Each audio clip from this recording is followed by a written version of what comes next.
Hi, I'm Aneska Khan. I'm a Science Communication MSc student on the part-time course. I'm in my first year.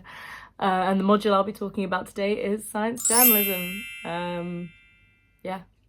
Science Journalism is an optional module in which we learn about all the whims and ways in which science can be communicated through journalism. It's all about communicating science for non-sciencey people, so it's nothing too overly scientific. It's a very creative and diverse module, lots of design elements and fun stuff like that. So yeah, I'm going to do a really clever transition into a different scene in which I talk about an upcoming class. So today's the last day of Science Journalism, so it felt fitting to make this vlog today. What have we got planned? We've got a guest speaker, this science journalist guy. Yeah. The guest speaker was super fun.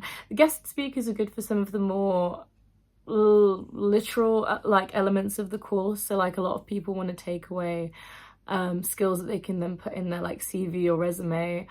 And talking to a guest speaker, connecting with them on LinkedIn afterwards is good for like making connections, but also being literally told how to get into the field that you want to get into is like super helpful. So yeah, we learned a lot about freelancing. It's a very like real world module, science journalism, lots to do with like how it can actually be applied to like a corporate setting or like a work setting. We've got an editorial meeting for our mini magazine. We could do like, we need to maybe do some research about what the different colours mean mood-wise. And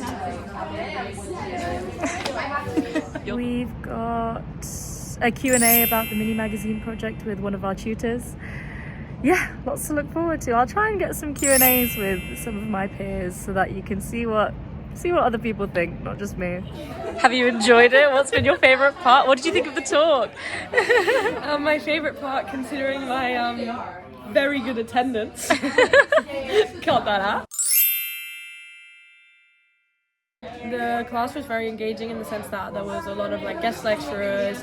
I think they really made an effort to like structure it. We just had a lot of input from the outside, which I think for people who are really interested in going into science journalism is super useful to just give like a bit of guidance on what the different like potential kind of ideas are of where your career can go and where you may progress and everything. I think that there's a lot of potential there for someone interested in science. That's so perfect. Help us to learn a lot of skills like the design skills, the skills of organize an event.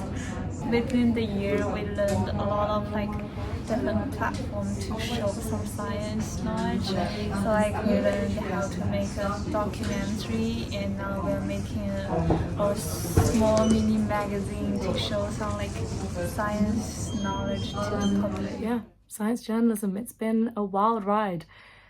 Haven't really known what to expect.